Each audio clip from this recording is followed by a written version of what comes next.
Ustoz, assalomu alaykum. Alaykum assalom. Charchamayapsiz, yaxshimisiz? Sog'ligingiz yaxshimi? Qadam paydo bo'ldik. Qora suvdagi uyingiz, G'ayrat aka? Ayniqsa, qora suvdagi uyimiz. Hozirgi paytda haydayotgan mashinangiz qanaqa edi, G'ayrat aka? Matiz. Ba'zilar tashna joningga, shuhratingga, shoningga, o'girilib boqsang yoningga, do'st qolmaydi do'st.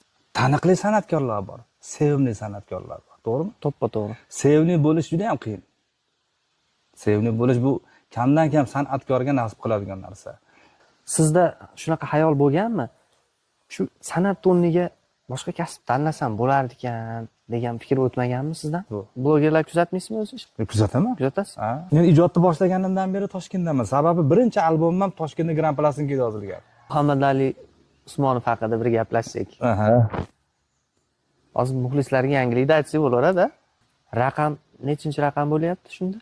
Kirsam mashinada o'tiribdi shunday. Qanaqa qilib hech bunaqa kutib olish anaqa bo'lmaganda. Menga o'zimga juda erish tuyuldi.